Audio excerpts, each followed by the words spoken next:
¿Qué tal, amigos y amigas de Factotum Records? Estamos en otro día más de entrevistas aquí en la tienda, en la Jardín Balbuena, Nicolás León 70B, Jardín Balbuena. Recuerden que aquí encuentran el soundtrack de su vida.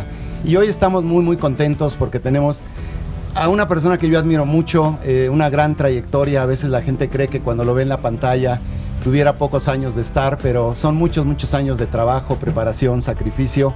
Y voy a mencionar para empezar algunas películas y series donde mi invitado ha estado. Seguramente ustedes se van a acordar. Vamos a empezar de atrás para adelante. Empezamos, por ejemplo, en el 2001 con El Mexicano, una película. 2002, Frida. 2008, Rudy Cursi. Entre otras, son muchas más, pero bueno. 2010, El Infierno. 2016, El Elegido. 2017, México Bárbaro. 2018, Cría Puercos. 2020, Ok Está Bien, de nuestro querido amigo Roberto. 2021, Malibú. 2022, una serie que se llamó Marea Alta. 2023, Que Viva México. 2024, México 86. Y la última, 2025, una gran serie que les recomiendo mucho, que está en Netflix, que se llama Las Muertas. Tenemos hoy nada más y nada menos el gusto de recibir al gran Fermín Martínez. Fermín. Muchísimas gracias. Gracias, es un placer tenerte, gracias por venir, gracias. Cuando te contacté en TikTok me dio mucho gusto que respondieras y te admiramos mucho tu trayectoria. Y oye, dinos qué sientes de entrar a una tienda de vinilos, tú que eres también un melómano, dinos. No, pues feliz, no sé, me hizo como retroceder en el tiempo. Ajá. ¿No? Y ahorita que hablas un poco de las películas que mencionaste también, porque a veces uno como, no es que no te acuerdes de las películas, sino como que ya pasó el tiempo. Y de pronto cuando las mencionas dices, ah, mira. Oye, ¿tienes en mente cuántas películas y series has hecho en tu vida? No. Son muchísimas, porque eso nada más, créanme, muchas, amigos, estas son unos poquitas, pero son muchísimas más. Oye, me gustaría empezar preguntándote, ¿qué te trae recuerdos la Facultad de Filosofía y Letras del UNAM?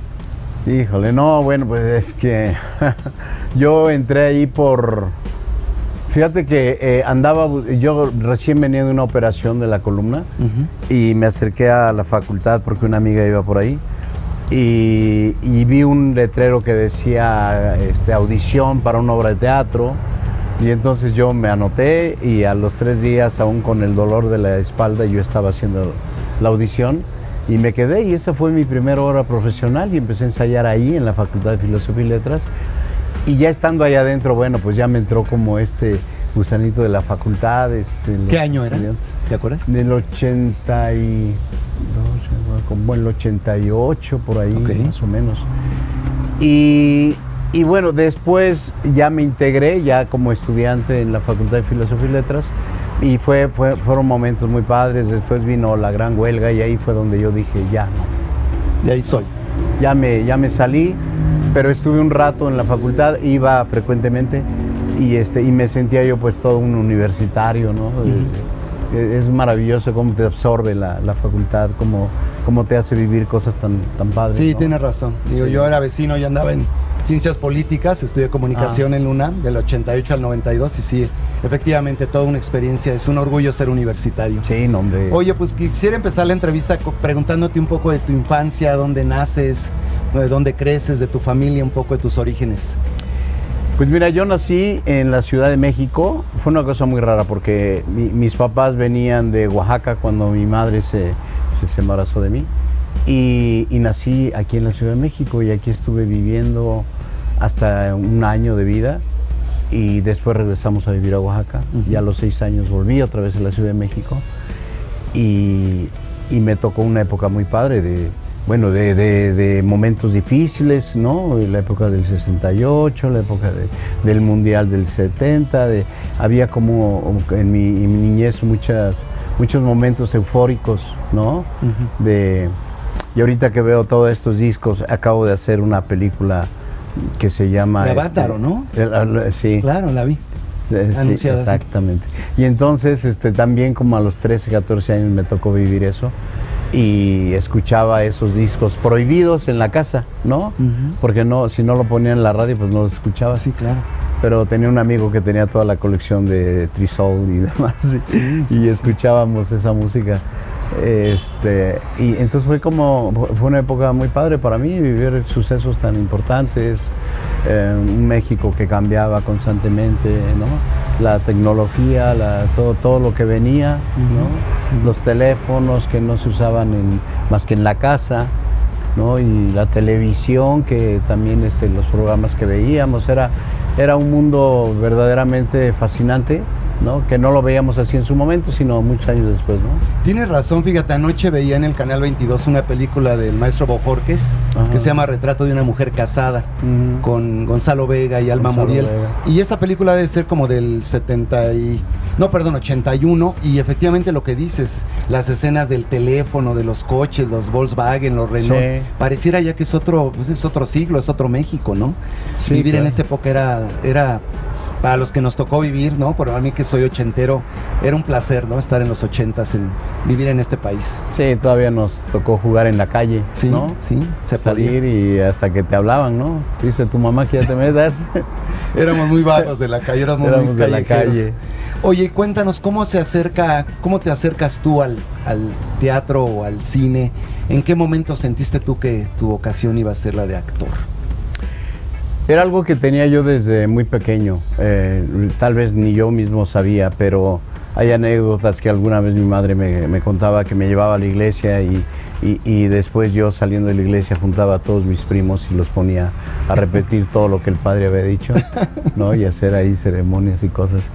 Y entonces lo traigo desde pequeño, ya con la conciencia de ser actor, pues ya cuando estaba en la preparatoria, que descubro ahí un taller de teatro del maestro Gonzalo Correa. Claro. ¿No? Y entonces ahí en la Prepa 6 descubro el taller y entro y me enamoro perdidamente de él. Pero yo realmente lo que quería a esa edad era cantar. ¿En serio? A mí me encantaba mucho la música, me gustaba mucho Javier Solís, me la pasaba cantando. Y alguna vez en estos programas que había hace tiempo de valores juveniles y todo eso, pues iba y me formaba y participaba, pero lo mío era, yo quería cantar. Después por ahí apareció una escuela de iniciadores de la televisión y me fui a inscribir y allí descubrí el teatro. Y ahí tuve un gran maestro que me hizo enamorarme del teatro y empecé a ver que los papeles me encantaba, ¿no? Interpretar en el escenario y empezó a jalarme más el teatro, ¿no? Y por ahí después ya descubrí grandes maestros que me dieron formación en escuelas que ahora ya ni existen, ¿no? Como el Núcleo de Estudios Teatrales, claro. ¿no? Con José Caballero, con Luis de Tavira, con Margules y muchos maestros que aparecieron en mi vida y que me fueron poco a poco como llenando esta necesidad que yo tenía de estar en el escenario. Qué grandes bases empezar con el teatro, ¿no? Porque, bueno, la televisión es una cosa diferente, pero el teatro siempre se ha dicho que los verdaderos actores tienen que hacer teatro, ¿no? Sí, aparte nos tocó vivir una época donde hacías teatro o hacías teatro. Sí, no había otra. No había otra porque teníamos una televisora y a veces los parámetros de belleza y demás no éramos como lo que buscaba la televisora y hacíamos tal vez televisión educativa, ¿no? Pero no había más y las películas realmente se hacían muy pocas al año, ¿no? Y no estaban metidos en el teatro. Sí, ¿no? Yo recuerdo, te conté que, bueno, vengo de una familia donde mi tío Walt Rubinsky, mi papá también fue actor, salieron con Tintán, pero mi papá hizo teatro también, hizo con Gonzalo Correa hizo el Don Juan Tenorio. Ya, eterno. Porque era eterno, ¿te acuerdas? Gonzalo Correa siempre, ya hasta me aburría cada año ir a verlo, era lo mismo, ¿no? Ya me sabía yo el guión de Don Luis Mejía, creo que hacía, ¿no? Y del Tenorio. Oye, ¿sientes tú, por ejemplo, me encantó uno de tus reels que haces en TikTok? Yo creo que algo que te caracteriza siempre es tu preparación, que siempre estás preparándote constantemente. Yo creo que, como me lo dijiste, bueno, lo dices en un reel, hasta cuando no estás filmando es cuando más preparado tienes que estar para el siguiente papel que viene, porque no sabes qué va a ser ni cuándo va a venir. Pero hablabas un momento en donde los jóvenes ahora ya no quieren trabajar como la forma que se hacía antes, o a lo mejor es inmediatez, que todo el mundo quiere el papel o ser famoso y le cuesta trabajo volver a empezar desde abajo. ¿Qué piensas tú de eso, de las nuevas generaciones que están saliendo ahorita y que a lo mejor están mal encaminadas por ahí? Yo creo que estamos viviendo momentos un poco difíciles con relación a la formación de los actores. Muchos jóvenes no se quieren formar como actores, quieren ser famosos, salir en la televisión. Pero la fama es que los demás reconozcan tu trabajo. El éxito es que tú reconozcas lo que haces todos los días para ser mejor actor. Ese es el éxito. Y eso es lo que nos preocupa en Estudio 7. Mira, son los momentos que estamos viviendo, ¿no? Que de pronto el trabajo del actor parece algo que se puede hacer muy fácilmente, ¿no? Cualquiera lo hace, ¿no? Digamos, ¿no? Alguien que es famoso, de pronto, un futbolista, por ejemplo, se le es muy fácil pasarse al lado del trabajo del actor, ¿no? Pero eso es lo que nos ha dado de pronto la televisión también, ¿no? Porque no es difícil hacer televisión, ¿no? Televisión aprendes a hacerlo en un día, ¿no? Sabiendo dónde están tus cámaras y aprendiéndote lo que te dicen o que te pongan a alguien que te diga lo que vas diciendo, pues no es complicado, ¿no? Lo complicado es crear un personaje, lo complicado es subsistir en este medio, ¿no? Y para ello hay que formarse en el escenario, ¿no? Un actor que tiene una formación teatral, pues puede hacer lo que sea, pero alguien de la televisión es difícil que se suba a un escenario. Y lo vemos, hay mucha gente que es famosa, lo cual no quiere decir que sean actores. Claro, claro, ¿no? claro. Son famosos y salen en la televisión y está bien. Pero hoy en día también nosotros, lo que decíamos, vivimos un momento donde no había más que por el teatro, ¿no? Después vino el boom del nuevo cine mexicano, ¿no? Y entonces estuvimos ahí para empezarlo, pero ahora hay tantas plataformas que hay muchos jóvenes que no entienden este rollo de estar en casting, ¿no? Porque a veces estás en casting y te agarra un buen director, hace una buena película, hay un buen fotógrafo, el año próximo te estás ganando un Ariel, ¿no? Claro. Pero realmente no es por tu trabajo, es por el trabajo de un grupo, ¿no? No hay mucho que desarrollar, ¿no? O no hay mucho que crear como actor en muchos ejemplos, ¿no? Pero consolidar una carrera es a través del tiempo. Entonces tengo un compañero actor, un actor muy famoso que dice que la carrera es como ir de México a Cuernavaca. ¿Te vas por la libre o te vas por la autopista? Dice, por la autopista en 1 hora y media estás allá y acá de este lado nos vamos puebleando, ¿no? Entonces nos hemos ido puebleando y fomentando lo que hacemos y solidificando una carrera sólida a través del tiempo. Claro.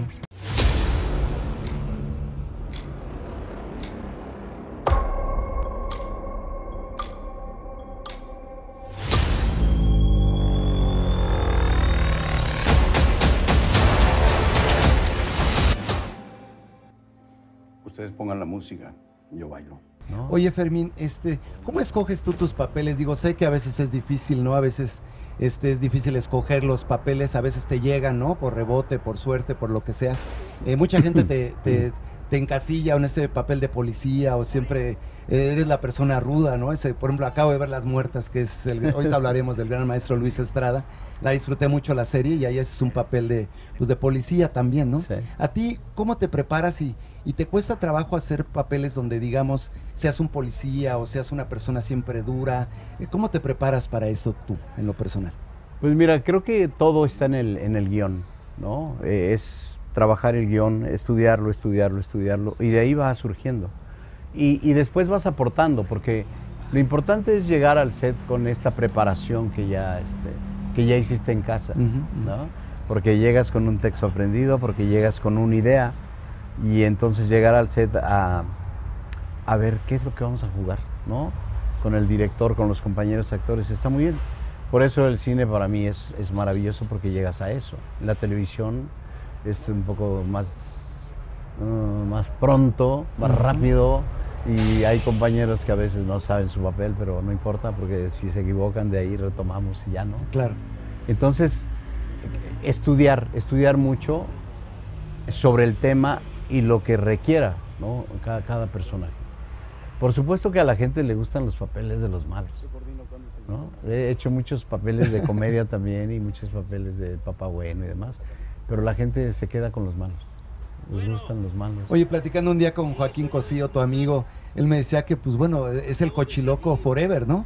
O sea, se quedó con ese personaje, ¿no? Pero, por ejemplo, tú, cuando llegaste a trabajar al set con Luis Estrada, ¿cómo es Luis? ¿Te deja trabajar? ¿Te deja que tú te explayes y le des personalidad y creatividad a tu personaje? Digo, el guión es fundamental, pero te deja trabajar. Sí, se trabaja muy a gusto con él. Luis tiene muy claro lo que quiere y así te lo transmite, ¿no? Sabe perfectamente lo que quiere hacer y entonces es más fácil para uno, como, ¿no? Te sientes cobijado, te sientes como el director que te dice, quiero esto y vamos a hacer esto, ¿no? Pero tú también tienes, ya en casa preparaste, ya hablaste con tu personaje, ya lo escuchaste, ¿no? Porque a veces sucede que llegas al set y cuando hablas se te borra todo lo que tenías preparado. Pero confías, ¿no? Confías en el guión, confías en el director. Pero ahí, ¿qué haces? Cambias el chip de inmediato, ¿no? Porque a veces hay momentos de presión, me imagino, ¿no? Que vas preparado y las cosas no salen como pensabas, ¿no? Con Luis, tienes que ir con un plan B. A mí me ha tocado siempre entrar suavecito, ¿no? Ok. Con él. Me dice, vamos a hacer esto, vamos a jugar a esto, y coincidimos a veces con lo que yo ya traía planeado, y lo hacemos, y entonces ya te dice, bueno, por ahí, ¿no? Por ahí vamos, ¿no? Si algo no le suena, pues te dice, creo que hay que moverle más por acá. Y es un deleite trabajar con él, es un tipo amoroso, es un tipo que te trata a todos como si fuéramos parte de la familia, ¿no?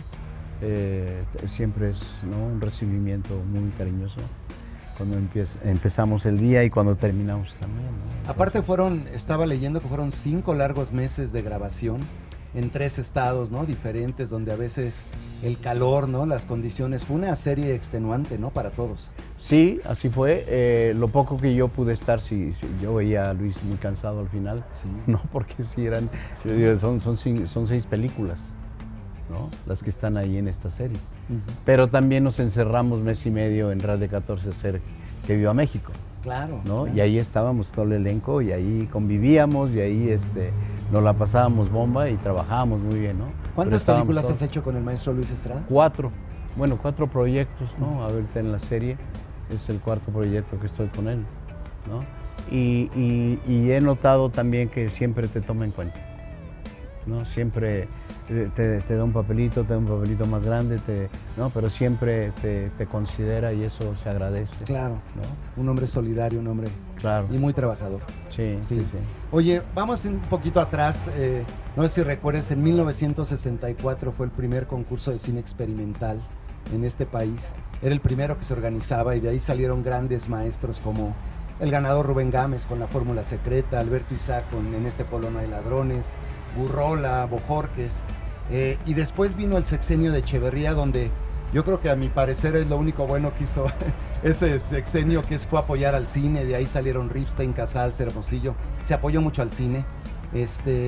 ¿Sientes tú que ahora en México, en el 2025, dónde sientes que está el proyecto del cine mexicano, si es que lo hay, y qué hace falta, mi querido Fermín? Yo creo que estamos hablando como de momentos, ¿no? De momentos donde surgen grandes talentos y presionan para que sea apoyado lo que estamos haciendo, lo que se está haciendo, ¿no? Ahorita estamos viviendo un momento un poco complicado a nivel mundial, ¿no? Porque estamos cambiando todo, la música, el idioma, todo es delicado y hablar de ciertas cosas, ¿no? Pero siento que es como una revolución que va a pasar, ¿no? Siento que padecemos siempre de la falta de apoyo, ¿no? Siempre se está pensando que los Arieles no se van a entregar porque no hay apoyo, porque no se puede hacer. Yo no sé hasta qué punto tengamos que recurrir a las empresas grandes para que apoyen, ¿no? lo que se hace. Me cuesta mucho trabajo como estos temas porque durante muchos años yo también intenté, ¿no? Tener becas como jóvenes creadores, ¿no? Meter tus proyectos a las instituciones para que te apoyen, pero no hay una respuesta positiva. Y entonces yo creé Estudio 7 con la finalidad de crear mi propio proyecto. Claro. ¿No? Entonces yo decía, bueno, yo soy un actor, porque ahorita que decías cómo escoges tus papeles, nos cuesta trabajo escoger. ¿no? Porque no está el escritorio lleno Claro. de propuestas. Más bien estamos preparados para que alguien venga y nos contrate. Y te cuentan su historia y te enamoran y te van a pagar tanto y dices, ok, ¿no? Y te metes en esa historia para contarla. Pero siempre me preguntaba, ¿yo qué quiero hacer como artista? ¿O de qué quiero hablar? ¿No? ¿Cómo hago para hablar de las cosas que a mí me interesan como individuo? Y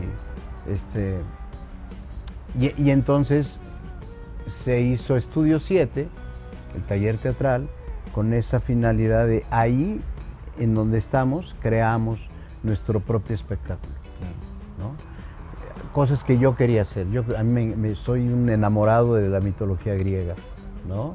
Y entonces yo decía, yo quiero hacer al Minotauro y hablar de esa historia. Entonces creé un espectáculo que se llama Laberinto, ¿no? Pero también quiero hablar de cosas un poco más modernas y entonces creamos Vuelo 2403, que es la historia de dos hombres que se encuentran en una sala de espera de aeropuerto y suceden cosas terribles ahí entre ellos, ¿no? Pero son temas que encuentro y que quiero hacer, ¿no? Y entonces eso procuro transmitírselo a mis actores, ¿no? Porque tienen que aprender a crear su propio proyecto. Ya los contratarán para hacer cine, para hacer televisión, para ir a hacer historias que no son personales, pero lo que para mí es muy valioso es lo que yo quiero decir como artista, ¿no? ¿Tú qué opinas, Fermín? Hay mucha gente que critica que los tres grandes, digamos, de los últimos años, que sería Cuarón, Guillermo del Toro y Alejandro González Iñárritu, que pues, lograron llegar a los cuernos de la luna, Hollywood, pero les falta ese compromiso de a lo mejor llegar a México y hacer lo que tú estás haciendo, por ejemplo, con Taller 7 y crear y buscar patrocinios de grandes empresas, ellos que tienen ya el nombre. ¿Crees que por ahí podría ser un nuevo camino del cine mexicano? Yo creo que sí, yo creo que es algo que yo he mencionado en algunas ocasiones. Digo, yo respeto lo que cada quien hace, pero muchos actores de pronto se meten a la política, ¿no? Y yo creo que más bien tendríamos que crear grupos independientes, ¿no? ¿Te imaginas si cada uno de los que mencionaste tuviera un grupo de teatro con unos 20, 30 chamacos preparándose y desde ahí decir lo que queramos decir sobre nosotros, sobre nuestro país, pues cambiaremos muchas cosas, ¿no? Y entonces fortalecemos el teatro, fortalecemos el trabajo del actor. Hay mucha gente que yo menciono que son de pronto improvisados, ¿no? Porque lo que te decía, es muy fácil hoy en día, de pronto parece que es muy fácil hacer el trabajo del actor. Y yo creo que la base está en el escenario, donde uno se prepara, donde uno está, donde puedes transmitirle a tus compañeros. Hoy en día estamos llenos de cursos. Cursos de cómo conseguir el trabajo, pero casi no hay talleres o no hay cursos de la preparación del actor. Exacto. ¿No? Más bien es como para la prontitud de localizar el trabajo y de cómo se hace el casting y de cómo tienes que moverte en esta industria. Me da risa, es como ahora, de que ahora ya es como ser coach de vida, ¿no? Le llaman. Sí. Y me da tristeza porque en particular en el cine, teatro, lo que se necesita es preparación y que empiecen desde abajo, ¿no? Lo que es, por lo que tú pasaste también, ¿no? Claro. Que sepan que el cine y el teatro es de resistencia y es que habrá momentos en que no te llaman y que tienes que estar preparado. Alguna vez te oí decir que tú eres como un Quijote, siempre en busca de una aventura, siempre esperando tu aventura. Y la verdad que yo en este sentido, cuando abrí Factotum Records hace 5 años, Fermín, me di cuenta que era por esto, por un día tener la oportunidad de platicar con alguien y de seguir gozando la cultura de cualquier expresión del arte, música, teatro, televisión. Aquí hemos tenido a tus compadres Silverio Palacios, el gran Quique Arriola, ¿no? Proto Vedra, Joaquín Cosío, y me da mucho gusto porque da sentido. Ahorita que llegaste con tu hijo aquí a la tienda, fue un placer, que le mandamos saludos, está detrás de cámara. Me dio gusto ver su cara de los dos llegar y no saber dónde voltear y decir, mira, yo tuve ese disco de Cepillín. Y yo creo que eso mismo siento yo cuando te veo actuar y veo que haces de la actuación un papel súper profesional, con una dignidad, y la verdad eso me encanta que lo hagas de esa manera y que seas un ejemplo para, pues para todos los jóvenes actores y para todos los cinéfilos que nos gusta ver la televisión, películas, teatro.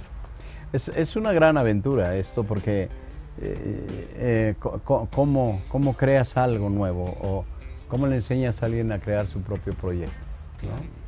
Entonces yo tengo un actor que conocí en Tijuana, Ever Segovia, y con esta hambre de querer ser actor y prepararse, dices, bueno, si sigues en Tijuana, pues te van a dar los papeles de relleno, ¿no? Crea tu propio proyecto, ¿de qué quieres hablar? Se vino a la Ciudad de México y yo lo observaba y yo decía, por su tipo de persona, por sus vivencias y demás, yo dije, bueno, a ver, oye, léete a todo Rulfo. Entonces le di el libro de Rulfo para que leyera las obras de Rulfo, escuchara la música de la época, viera las películas y con la única finalidad de aprenderse unos textos de Pedro Páramo para el taller, ¿no? Para aprendérselos y decirle así se aprende un texto, así se trabaja y vamos a presentarlo. Pero un día nos invitó a un lugar que se llama La Víbora Ranch, que es su pueblo en Degollado, Jalisco. Conocí a su familia, conocí la historia de él, cómo salió a los 13 años en busca del sueño americano y cómo nunca logró pasar a Estados Unidos. Y entonces dije, no es de Rulfo. Rulfo es el pretexto para hablar de este chavo, ¿no? Y entonces creamos una obra que se llama La Víbora Ranch. Y ha viajado a Estados Unidos. Después de que nunca pudo pasar, cuando pasó fue a presentar la obra. ¿Quién escribió el guión de esa? Yo. ¿Tú lo escribiste? Con las vivencias de él, claro, ¿no? Con todo lo que le pasaba de niño. Entonces él te narró y tú... Yo empecé a armar ahí todo esa historia. ¿no? Y se ha presentado en Estados Unidos, se ha presentado en Guadalajara, en Oaxaca, en Tijuana, en la Ciudad de México. Pero justo ahí es lo que decía Fermín, cómo se necesita ese joven talento que alguien lo guíe, ¿me explico? Claro. Se necesita esa mano guía para llegar a donde él quiere llegar, ¿no? Sí, ese es crear tu propio proyecto. Claro. ¿No? Oye, pues vamos a terminar con una serie de preguntas que son siempre, me gusta terminar con personajes, en este caso como tú. Si tuvieras que escoger 3 películas del cine mexicano, ¿con cuáles te quedarías en la historia del cine mexicano? No sé mucho. Es difícil, pero bueno, ¿con cuáles te quedarías? Pues ayer, una película que había visto hace tiempo y que vi una crítica, la de Él. Uy, del maestro Buñuel. De Buñuel. De Los celos, ¿no? De Arturo de Córdoba. Que yo de niño decía que Arturo de Córdoba era mi papá, no sé por qué decía yo eso, ¿no? Por ejemplo, esa película, me gusta mucho Ripstein con El lugar sin límite, ¿no? La Manuela, qué personaje. Sí, fíjate que yo mencioné hace poquito que Mauricio Isaac, yo decía, Mauricio ha creado algo que se va a quedar ahí como ese personaje de la Manuela. Claro, ¿no? Sí, es cierto. Porque creó un personaje, la Calavera, maravilloso en esta serie de Luis Estrada. De hecho, hace poco platicando con un escritor que vino aquí, le mandamos saludos a David Becerril, él escribe cine negro y complot mongol. Sabes que ahí sale Pedro Armendáriz Jr. Sí. Y bueno, la novela, para los que no la hayan, es maravillosa. La novela es maravillosa, pero la película es buena, pero la novela es maravillosa. Y cómo los guionistas se encargan de crear esos personajes míticos, ¿no? Sí. ¿Qué otra película sería para ti? ¿Del cine mundial, por ejemplo? No, bueno, ahí ya estamos... ¿De ¿no? quién, por ejemplo? Porque es que yo me gusta mucho Lars von Trier, por ejemplo. Claro. ¿No? Claro. Estas películas maravillosas que hace y que es tan diverso y que eso hago mucho con mis actores, ¿no? Dejarles un director por mes. ¿No? Ves todo el cine de Buñuel durante un mes, porque es la única manera que yo creo que pueden aprender de cine. Y luego ya nos pasamos a otro y luego a otro y luego al otro. ¿No? Pero me gusta mucho Buñuel, me gusta mucho Lars von Trier, ¿no? Esta obra de Dogville, por ejemplo, ¿no? Que se me hace como una cosa teatral maravillosa, ¿no? Y de los clásicos, digamos, como Orson Welles, Kurosawa, Bergman, también, desde luego, pues, bueno, Kurosawa acabo de ver, por no sé cuántas veces he visto Ánimas Trujano, ¿no? Y entonces te remite, ¿no? El actor a las películas de Kurosawa, claro, ¿no? A los siete samuráis y todas estas películas maravillosas. Las veo como como que de pronto me vuelvo otra vez, ¿no? Y entonces digo, voy a ver una de Kurosawa, pero entonces vuelves a agarrar otra vez como todas, ¿no? O se lo encargas a un actor y las vuelves a ver para poder platicar, ¿no? Y eso es lo que me pasa. Ayer platicaba con mi hijo de Tarkovsky, ¿no? Y que es poesía. Yo le decía, pues que ese cine, cómo se aprende o cómo lo enseñan, es muy difícil, ¿no? Yo recuerdo que cuando estudiaba en la facultad y nos ponían a ver Tarkovsky, en paz descanse, de mi querido Gustavo García, que después yo fui adjunto de Gustavo García en la facultad, nos ponía a ver Tarkovsky y, eran embutales. Yo decía, pues aquí, yo volteaba a ver y todos estaban dormidos, la mitad de los que estaban en el cine, ¿no? En la sala. Pero ya después, con el paso del tiempo, vas agarrando ciertas cosas, ¿no? Sí, bueno, es que le agarras la fascinación por... Hay un director que me gusta mucho, Belatar, ¿no? Hizo El caballo de Turín. Claro, claro. Y se la puse hace años a mi hijo, que era muy pequeño, pero se enamoró del caballo de Turín. Y ese cine de autor que es muy complicado como tuve la oportunidad de que me invitaran en la escuela de cine a trabajar con él en un ejercicio que vino a hacer a México. Pero yo lo veía a él y yo decía, este señor, ¿cómo hace su cine o cómo enseña su cine? Es tan personal que lo que él hace es poesía. Claro. Fíjate, Luis Aguilar, que siempre estuvo encasillado en los papeles de Charro cantor, Luis Aguilar. Pero ¿te acuerdas en esa película donde tenía a Titino en el muñeco, ¿cómo se llama? El muñeco de papel, que hace poco que hablé. El hombre de papel. El hombre de papel, claro. ¿Era él? Era Luis Aguilar, que lo tenía a Titino. ¿Sí? Entonces era increíble, porque hace poco mi productor me dijo, oye, ¿qué peli? Platicábamos de la peli. Qué hermosa película. Qué hermosa película, y él con Titino y era Luis Aguilar, me explicó. Sí, entonces, claro, salirse de ese, pues encasillado al Charro, ¿no? Verlo siempre y verlo en esa gran peli que es clásico, con López Tarso, ¿no? Y oye, ¿con qué director que no trabajaste te hubiera gustado trabajar? Ya sea mexicano o extranjero. Pues con Ismael, ¿no? ¿Con Ismael? Con Rodríguez y con... ¿Por qué? Pues porque su cine es, o sea, no puede hablarse del cine mexicano si no hablas de estas películas maravillosas que hizo, como, ¿no? La trilogía de Pepe el Toro, no sé, Dios, se me van los nombres, pero he estado viendo ahorita muchas películas de él, ¿no? Y esta mancuerna que hizo con este maravilloso fotógrafo, con Figueroa, ves el trabajo y dices, ¿cómo lo hacían?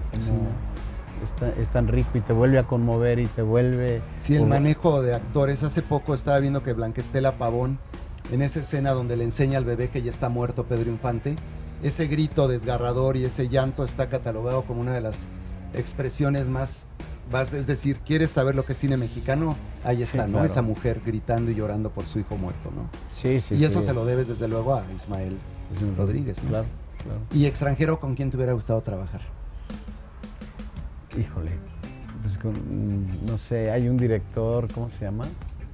Ay, ¿qué hizo los 400 golpes? ¿Truffaut? Truffaut. François Truffaut. Es que me gusta mucho esta visión que tiene de pronto de utilizar al mismo actor, ajá, ¿no? A través del tiempo. Claro, claro. ¿No? Y entonces ves al niño y después lo ves de adulto con el mismo personaje. Exacto. Está padrísimo. Eso está muy, muy padre. Oye, hablando de música, ¿cuáles son tus bandas favoritas del rock? ¿Se puede decir mexicano o mundial? No, me encanta. Es que hace tiempo cuando no había, ¿no?, todos estos medios que hay en día, estaba ABC Discos. AB Discos, en Tiber 100. Sí, claro. Sí. Y había una allá en una tiendita de discos en San Ángel, donde y siempre que llegaba el cuate me decía, no, descubrí una joya maravillosa, pero te la traigo en un mes.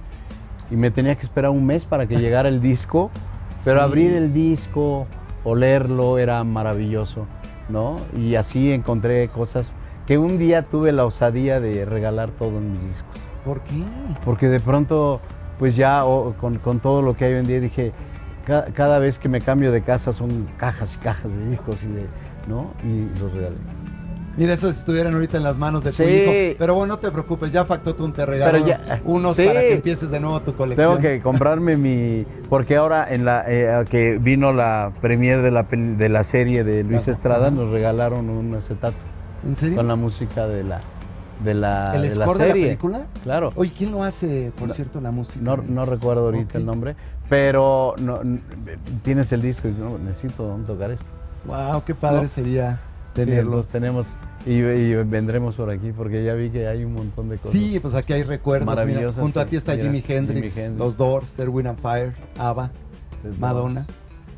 Uno de los discos que tenía del tecladista de Doors, Ray Manzarek, ¿no? De Carmina Burana. Carl Orff. Wow. ¿No? Wow. De hecho, estaba viendo, mi querido Toño Cano, debes saber esto, que el cantante mexicano Alex Sintek, cuando tenía su grupo de La Gente Normal, Ray Manzarek grabó unas canciones, vino al estudio y tocó el teclado con Alex Sintek, de los dos Ray Manzarek. Qué momento de haber sido para... Sí. Sí, lo acabo de ver y dije yo, wow, yo que ni se la cree Alex Sintek. Oye, mi querido Fermín, ¿con qué te quedas con todos estos años de carrera? ¿Cuántos años de carrera estamos hablando? Cerca de 40, sí, más o menos. Como 40 años. 40 ¿Con qué años. te quedas, mi querido Fermín? ¿Qué mensaje le mandarías a toda la gente que en estos momentos tiene a sus hijos y que quieren ser actores? ¿Qué mensaje les darías? ¿Y qué mensaje mandarías de todo tu ardua labor y sangre, sudor y lágrimas en estos 40 años? ¿Qué le dirías a la gente? Que es una gran aventura. Es una gran aventura, es una carrera maravillosa. Nunca he tenido necesidad de decir que es una carrera difícil. Creo que no lo es. Creo que cuando uno está enfocado en lo que quiere y disfruta lo que le gusta hacer, trabajé en muchas cosas antes de ser actor. Entonces para mí ir a un llamado, a un ensayo, híjole, me llena. A mí me molesta cuando dicen, se acabó o ya te puedes ir a tu casa. Siempre me queda esa sensación de no, me quiero ir. No sé por qué, pero prefiero estar ahí, ¿no? Prefiero estar en el ensayo, prefiero estar respirando en el teatro al público. Es una carrera maravillosa. Entonces, a los jóvenes siempre que se acercan les digo, pues ponte a hacer lo que tienes que hacer para hacer esta carrera. Pero también es importante empezar a buena edad. La experiencia de vida es importante, pero te lo digo porque a veces se comete el error de decirle al joven, me acabas una carrera y entonces, no, pues ya se fue la vida, ¿no? Esta es una carrera, y es muy exigente. Eso ha cambiado, creo, en el cine de nuestra época, en los 80 hasta los 2025, donde la edad ha cambiado. Ahora se quiere que el chico esté preparado y a lo mejor empezar ya cuando tienes 30 y a veces empezabas desde los 17, 18 años, ¿no? Sí, hoy si lo que quieres es que pasa con todo el arte, ¿no? Si quieres ser fotógrafo, pues cómprate una cámara. Claro. Y vas a ir a la escuela que te den herramientas, porque las necesitas. Pero tu talento lo tienes que desarrollar. Claro. Si quieres ser actor, ponte a actuar, métete a un grupo, ¿no? Ya te tocará ir a la universidad a aprender, ¿no? Los teóricos, ¿no? Pero hay que hacer, en las artes hay que hacer. ¿Quieres ser pintor? Pinta. De hecho, tu taller 7, ¿por qué no le dices a la gente que tienes bueno este taller y invitas a la gente que...? Pues tenemos una compañía de actores profesionales que se llama Estudio 7, Taller Teatral. Nos pueden encontrar en Instagram como Estudio 7 o a través mío como Fermín Martínez 7. Y lo que hacemos pues es descubrir qué quiere cada actor y empezar a empujarlo, sobre todo porque para mí hay dos caminos nada más. El de la formación del actor y la administración de su carrera. Si no sabe administrar la carrera, no va a pasar nada. Porque a veces la universidad o la escuela donde estudiaste te da muchas herramientas de conocimientos, ¿no? Pero no sabes pararte ante una cámara o sacarte unas fotos o hacer un casting, que es el pan de cada día del actor, ¿no? Entonces es importante también que los jóvenes aprendan que tienen que aprender el teatro, la teoría, la técnica del actor, pero también tienen que aprender a dónde se consigue el trabajo, cuánto se cobra por el trabajo, ¿no? Y entonces si llevas las dos cosas, pues vas a tener un buen resultado. Que esos pequeños, grandes detalles, mucha gente fracasó porque no se los dijeron, ¿no? Claro, no, y a la fecha muchos jóvenes salen de las escuelas de actuación y hasta ahí, ¿no? porque no saben cómo entrarle al trabajo. Oye, te tengo que hacer dos preguntas que un amigo mío no está aquí porque vive en Monterrey, pero me dijo, te admira, te manda saludos, mi amigo Robert, y me dice, pregúntale al maestro Fermín si hay algún papel que te hayas arrepentido y que no volverías a hacer o que quisieras cambiar, a lo mejor un personaje. ¿Hay alguno? Que a lo mejor dirías ahora lo haría diferente. No que te arrepintieras, pero dijeras, a lo mejor lo hubiera hecho diferente. No, al contrario, siempre hay la posibilidad de haber hecho un poco más, tal vez, ¿no? Pero me gusta jugar y me gusta sentirme satisfecho, ¿no? Y la otra, ¿cuál es tu personaje favorito de Fermín Martínez de todos los que has hecho?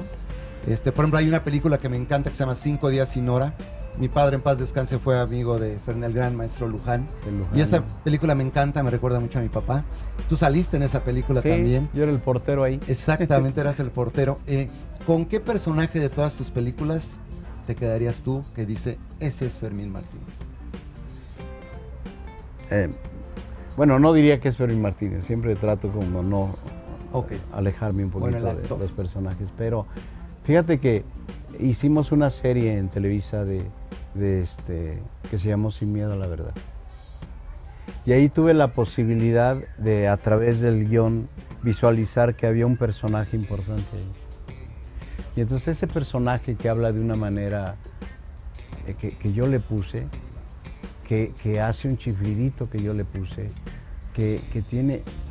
Eso para mí fue sorprendente porque hasta la fecha yo llego a Televisa y los policías se cuadran. ¿En serio? O sea, los policías comandantes, ¿no? Y esto pasó o sea, tu papel era del comandante. Sí, ya pasó hace 5 años. Ya era un policía corrupto que iba de ser un bicicletero a llegar a ser el mandamás del país, ¿no? Ajá. Y entonces ese papel se queda ahí, ¿no? Como algo que la gente sigue recordando y que sigue diciendo, lo vi en esto, ¿no? Y que Televisa también lo ha estado transmitiendo los sábados, 11 de la noche, y la gente lo vuelve a ver y lo vuelve a ver. Y ese personaje me gusta muchísimo. En la televisión, en el teatro hay una obra que se llama El vuelo 2403, que hice con el actor Marquín López y mi compañía, y sale mi hijo Héctor. Y cada vez que nos da la necesidad, volvemos a ponerlo. Y nos llenamos a la gente le encanta, salimos muy satisfechos de la obra, de haber creado ese personaje que se ríe de una manera, que habla de una manera, que la obra es maravillosa. Y siempre que podemos regresamos a ella porque tiene eso que pues, ¿no? Vuelve a llenarte, ¿no? Qué padre. No sé por qué ahorita que dijiste ese policía corrupto me acordé del Negro Durazo, no sé por qué me vino a la mente este personaje mexicano. Pues mi querido Fermín, como te dije antes, cuando tengo la oportunidad de tener personajes de la altura tuya aquí en la tienda, sé por qué abrimos este proyecto hace 5 años. Gracias por haber venido. Como dice Oscar Wilde, decía la frase, amo al artista, odio a la persona. En este caso, créanme que la persona es todavía más grande que el artista. Me da mucho gusto haberte conocido.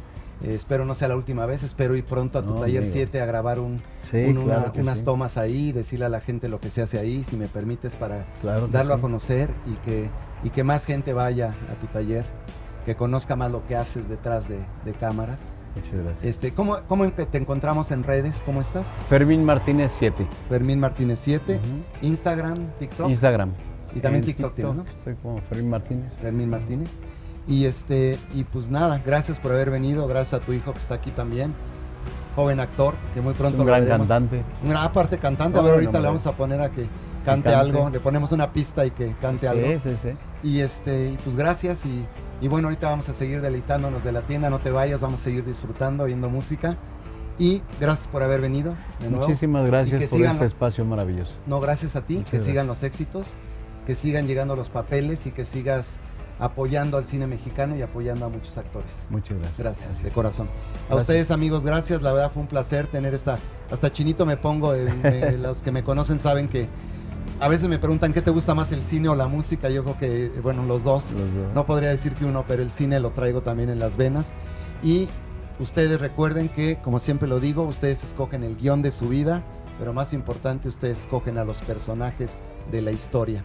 Y recuerden que vengan a Factotum Records por el soundtrack de su vida. Chao.